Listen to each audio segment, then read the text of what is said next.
we are back for an episode of the Embodied Love Lounge. Mm-hmm. And what are we going to be talking about today? We're going to talk about the cervix, orgasms, and psychedelic states. It sounds pretty interesting to me. Super interesting. So let's jump in. What is the cervix? I should just, clarify that. A lot of people don't think it's a sexual organ.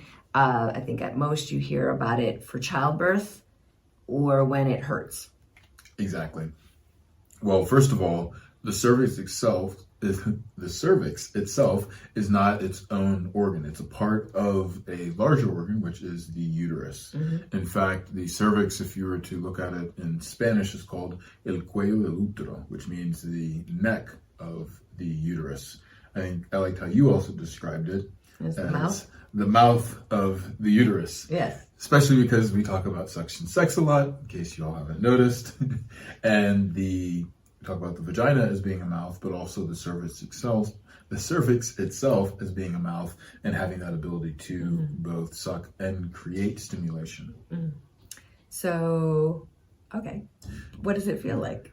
Well, that's kind of the next question is what is cervical? How do you find it? A lot of, I've had women where they've gone home after an anatomy session and they get really scared. They think they have a big cancerous bulb inside and they run to their doctors. Okay. Because they don't know what they're feeling for. And when they make first contact, sometimes it feels weird. Sometimes they don't feel anything.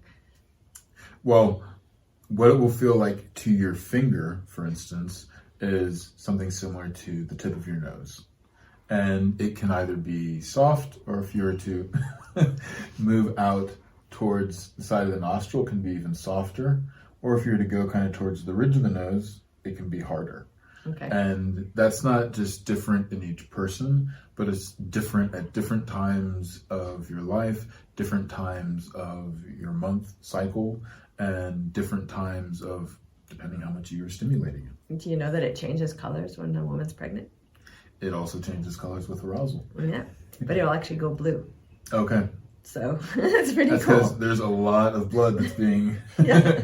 So that's how, sometimes if a woman doesn't know she's pregnant and she goes for a pelvic exam, the doctor's like, I think you're pregnant. She's like, how do you know that? And it's the color change. Interesting. Yeah. Wonder what kind of colors it flashes when you have a cervical orgasm, for instance. I don't know. Neon bright. Neon bright. Okay. So then tell us a little bit about the fact that... Well, we could get a little bit more in detail on how to actually... In a moment, what I want to cover first is how we're told as women that there's not a lot of feeling there.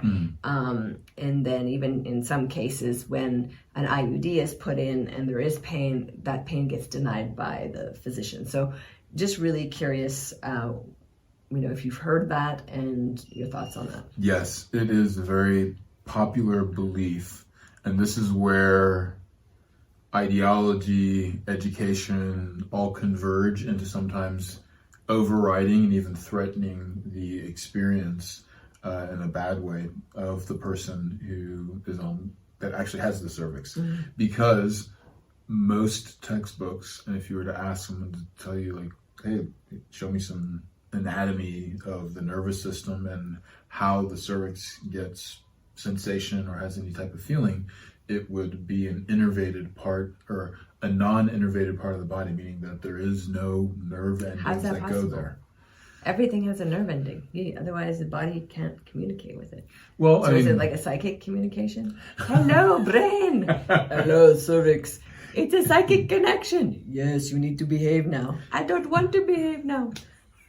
Well, there are some parts of the body that have more innervation, other parts less. Okay. And so they might say, for instance, that it's just such few nerve endings that there really isn't any sensation there at all. The problem is, however, is that when people are getting, for instance, the IUD put in or taken out, excuse me, that they can go through tremendous amounts of pain. And as opposed to going, oh, this woman here is feeling pain, I'm going to be more gentle. Yes. They get told this part of the body isn't innervated, so whatever pain you're imagining is in your head. So you're just imagining it. Doctors will often say a lot of that to women. It's in your head. Well, it's also in my body because I'm feeling it. Well, also the cervix will dilate. It'll dilate in orgasm, it'll dilate in the monthly cycle, and it dilates, of course, immensely with birth, just to try and open up enough so that a baby can emerge. Absolutely. And it also dilates with stimulation during a sexual experience, yes. Yeah, and I'd heard in Thailand some women are trained to open their cervix completely and pull in a penis. Which typically is not something that we hear of, or that a skill set that we actually really want to do, because it's best not to be penetrating, I think, that area. Well, I will tell you a story in the explicit part, if you remind me, around the ability of cervixes to open, swallow, be like mouths. But I think for this part, though, we could talk about that the cervix, however, unlike a throat, is not just a hole to the stomach, that there's actual sphincters that operate. Like an inner and outer chamber. Yes. In fact, there are two sphincters. There's an internal sphincter and an external sphincter. So both the sphincter that is going to block anything entering into the uterus via the cervix through the vaginal canal, or as well the sphincter on the inside, which is the one that first gets signals to allow the baby to come out from internal pressure. But also imagine menstrual blood. Yes. Well, I'm not actually too familiar exactly with where the menstrual blood operates in terms of the two sphincters, but I mean the linings are going to come through both, the linings, so it would be as well something that would trigger the opening of that. However, I don't think it's as much as you get, obviously. No, of course not. But the big thing, though, is that I want people to understand, if they're stimulating with their finger or with any kind of phallus, be it mechanical toy or biological penis, that they do not need to have the fear, though, of penetrating through that internal and having sphincter. Something get lost in the inner space somewhere. Having something getting lost. I mean, like the biggest thing that you want is to make sure that, of course, everything is clean and sanitary. So that way, then you're not like having any type of negative bacteria, because there's bacteria everywhere. So it's not like you don't want to get bacteria in there. There's already bacteria there, but you don't want to have foreign bacteria that shouldn't be there to be placed there. But other than that, like it's... And the cervix does act like a mouth in the sense of when there's ejaculation of semen into the female body, the cervix will literally drink it up and pull it into itself. So that's kind of an interesting function too. And I've been told that it sort of like does this pulsing in and out. So the cervical neck lengthens and then shortens. And so the whole uterus is actually... Well, and this gets to the other part of why are we talking about the cervix? Why are we talking about cervical innervation? Why does any of this matter? Well, it's not just because we have people that are declaring that they have pain and discomfort there, either due to medical procedures or due to a sexual experience, and they're getting ignored. But the other side of it is that there's a tremendous amount of pleasure that can be unlocked here, a tremendous amount of release of tension, emotions. You speak about a lot of times we talked about it in another episode, you can all have a listen to, on orgasm and depth, about how some of these deeper orgasms bring a lot of emotions with them. And so then this connection of emotions, cervix, pleasure, and having kind of this even more complete expression that isn't just mechanical when you go into a sexual intimate experience. Like now all of a sudden the innervation of the body has a tremendous amount of importance, and that never gets spoken about. Also, one thing that fascinated me when I was first speaking with you and interviewing you on a lot of the session work that you've done, you were explaining that you could relieve menstrual cramps, sometimes even in one session, that often the culprit of that would be the cervix that would kind of be locked in a particular place, and that the cervix actually needs to have mobility and flexibility. Can you talk a little bit about that? Yeah, absolutely. Well, the cervix, again, isn't this static bit of sort of hardness that is only there to open and close when menstruating or giving birth. It's also something that can give out tremendous amounts of pleasure. Now, the anatomical books will typically tell you that the cervix has the ability to kind of move a little bit with your menstrual cycle. It has the ability to pull up and away during sex, because then it doesn't get battered by the penis, which means that it can't really experience pleasure. It also forms a sperm receptacle, because the purpose of the cervix is solely for reproduction. And it does that to avoid, the penis. And what I had started to notice, that actually the cervix doesn't just pull up, it can come forwards and reach towards what it wants, which means that it can actually also get pleasure. It can dilate, meaning that it can open that the external ESO, and allows for that outer sphincter to begin to open and dilate the exocervix, the part on the outside. It then has the ability to suck. It has the ability to then swing and have range of motion. It also has the change of going from hard to plump, so it actually engorges itself and so swells. There's engorgement capacities there. There's lots of stuff that's going on there, and the more that it has the ability to do all of these things, then the more it kind of takes on a life of its own, meaning that it's moving a lot during a sexual experience. But that would make sense if we understand the anatomy of the uterus, which is being held up by suspensory ligaments.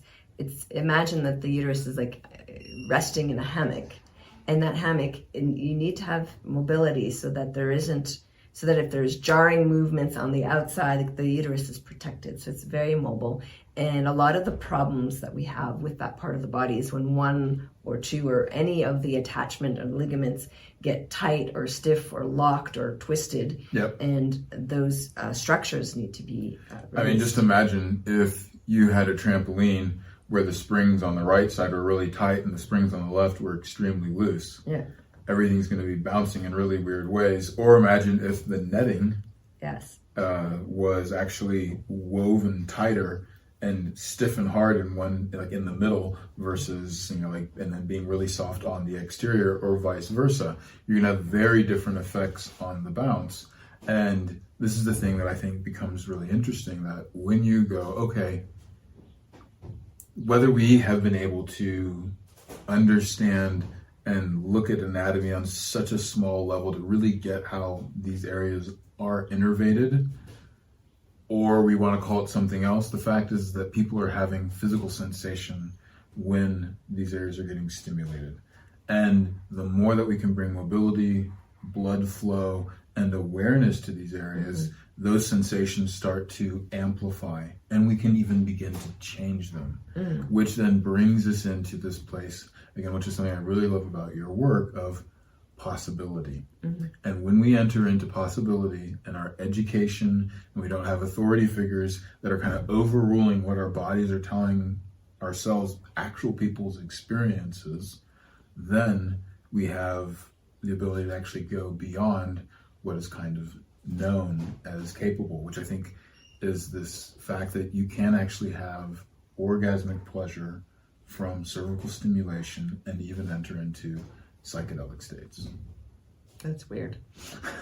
Just saying. For the average person, that would sound really weird. I just want to bring something to the attention around something miraculous about the cervix that I didn't know about, but I've had a direct experience of this. And I had a LEAP surgery. This is a common procedure where if you have cell changes on the cervix, HPV being one of the main causes for that, they'll take a piece of the cervix and then they'll test it. So with the LEAP, unfortunately, I got to see this on a huge screen TV, which were very disruptive and shocking. But the thing that was really interesting is they took a pretty big chunk of my cervix out. And was it like with one of those little metal mouth looking machines? No, it's a LEAP. LEAP is they run electrical current through a wire and they cut that way. Like a lightsaber from Star Wars? Pretty much. Wow. It's gone. And are you sedated at that time? No, or? I was awake. And there's no painkillers that are going? Oh, they inject you, but it's horrible. Okay. So you still... It put me in a high state of anxiety. And did you have physical sensation though? No. Okay, but did you feel any pressure, or you felt nothing at all? No, I felt my heart racing and incredible trauma, but not anything physical. And where did they inject? I don't remember. Painkillers. I don't remember. Well, it's interesting because if it's not innervated and if it shouldn't cause any pain, then they did inject that area. Then why sedate? I just don't remember specifically. Okay. Anyways, the point I wanted to make was not that. I don't care about the surgery details. What I care about is after. I was doing a lot of solo practice, so bringing blood flow, using the jade egg, for example, but in a conscious and proper way of using it. And then I don't remember when my next cervical exam was, but I had to go, for a checkup. And I had a new doctor. And so as the new doctor was doing the pelvic exam, I asked, well, how's the scarring and what's going on with the cervix? And they're like, what scarring? You have a perfect cervix. There wasn't even a line of regrowth. The cervix regrew itself beautifully, perfectly, with no scarring. I thought, this is crazy. I'd never heard of that before. And I couldn't find a lot of information on it until fairly recently when somebody else, MD friend of mine, said, oh no, the cervix has regenerative capacities. So I thought that was very interesting because there's no information on that. A lot of women have difficulties with this area. I think the reason mine regenerated so well was because I was literally doing practices, bringing in all that extra blood flow, which creates lymph circulation. So you're cleaning the area, bringing fresh oxygen and nutrients to the tissue, and the tissue was able to regenerate. So it's a pretty cool area of the body. I mean, incredibly so. And one of the things that also gets overlooked is the kind of different emotions and psychology that goes with these areas of the body in terms of when they get stimulated in different ways. Now, you have a background in Taoism, and I know that they have very specific kind of teachings to the reflexology of the cervix. And I was wondering if you could maybe speak a little bit about what those emotions are and connected to it. People, because of the pelvic nerve and how it signals to the brain, you will have an emotional response often to cervical stimulation. That's just the nature of that particular pathway. In the Taoist understanding of, they call it sexual reflexology, I call it the psychosexual map. The cervix is related to your heart, not in a physical sense, it's not part of your physical heart, but in an energetic sense.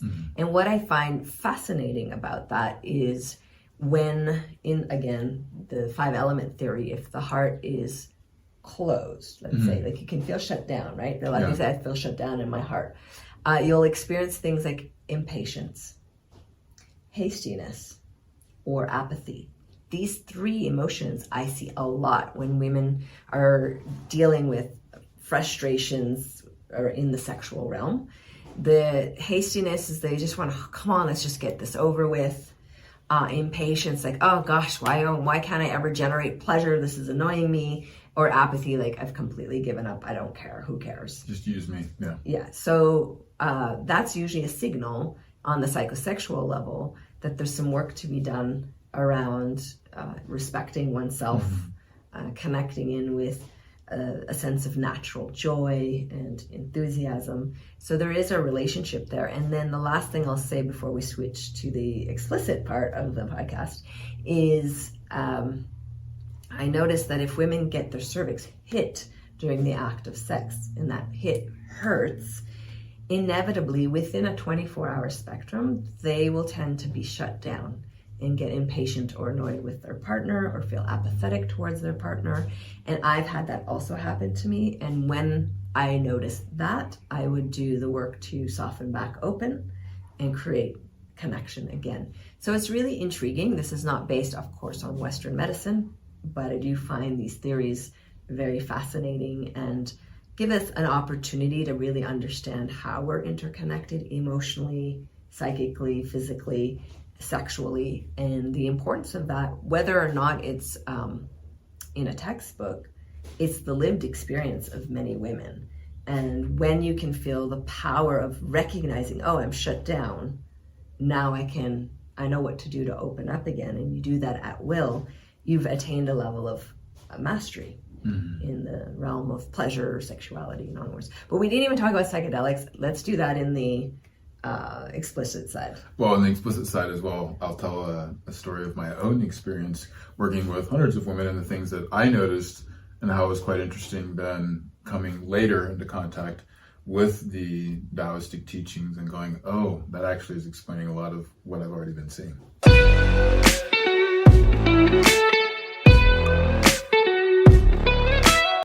To join us for the complete and explicit version of the podcast, simply upgrade your membership and gain instant access.